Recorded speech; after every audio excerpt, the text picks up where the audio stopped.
For Thursday, July 11th, you're watching and listening to WPEP LP, PEP Radio, Meadville. These are the top news stories this evening. Our top news story comes from New York. A proposed ballot amendment to New York's Constitution to bar discrimination over gender identity and pregnancy outcomes will appear on the ballot this November, the state's High Court ruled on Thursday. The decision from the Court of Appeals affirms a lower court ruling from June, dismissing an appeal upon the ground that no substantial constitutional question is directly involved. Democrats are hoping the ballot question will drive turnout in their favor this fall, as the party frames the Equal Rights Amendment as a way to protect abortion rights. Republicans have also begun to strategize around the proposed amendment, moving to animate voters against the protections it might offer to transgender people. A Republican state lawmaker had sued to block the ballot question, arguing that Democrats in the legislature made a technical error when passing the amendment.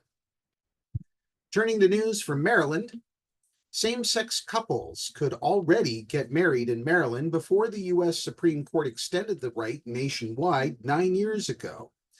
But the numbers have risen sharply since the ruling was handed down in Obergefell v. Hodges.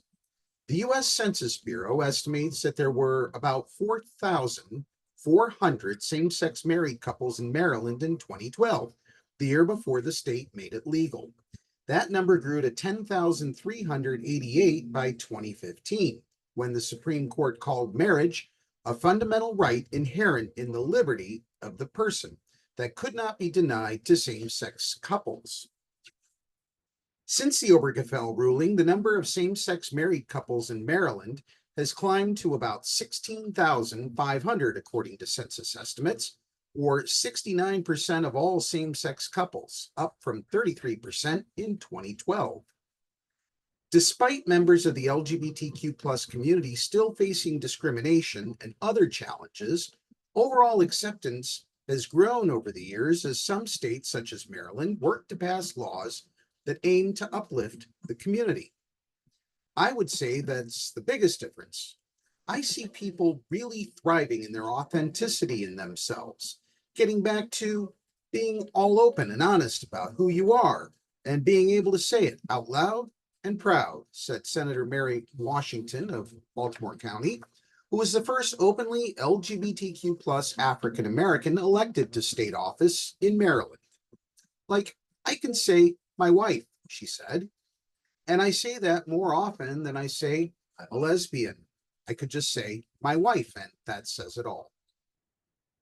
She believes that Maryland was on the right side of history by legalizing same-sex marriages before Obergefell.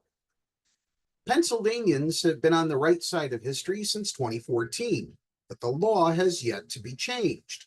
While same-sex couples do indeed have marriage rights under Pennsylvania law, marriage is still restricted to a couple consisting of one man and one woman under Pennsylvania law.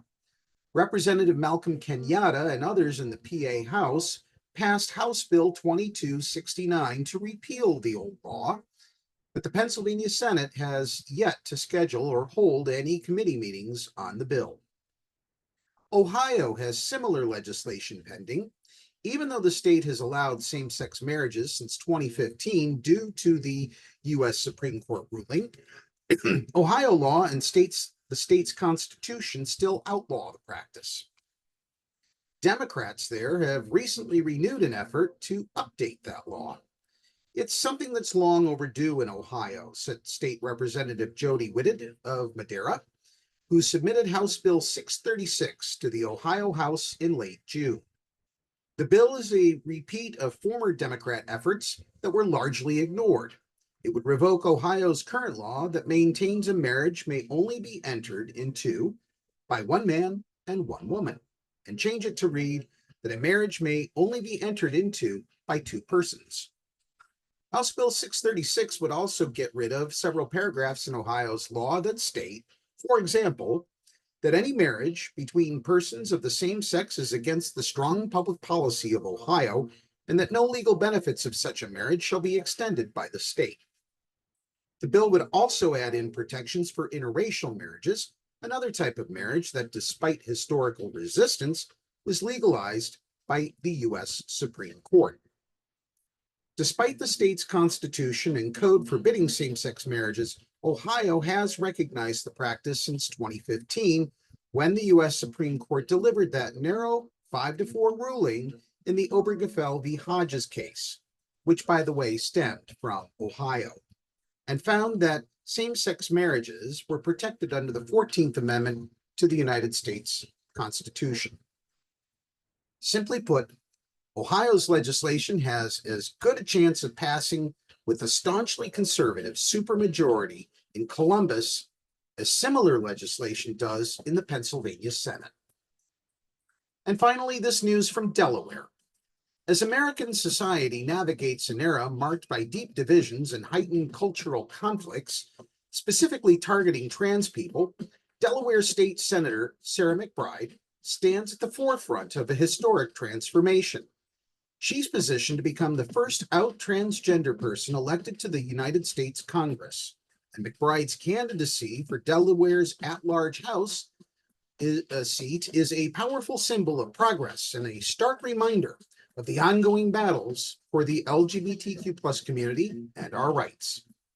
The momentum behind McBride's campaign is substantial, buoyed by endorsements from influential figures such as House Speakers Emerita Nancy Pelosi and U.S. Representative Lisa Blunt Rochester, who holds the seat now and is running for the U.S. Senate. An impressive fundraising total nearing $1.9 million. That's a look at the news for now.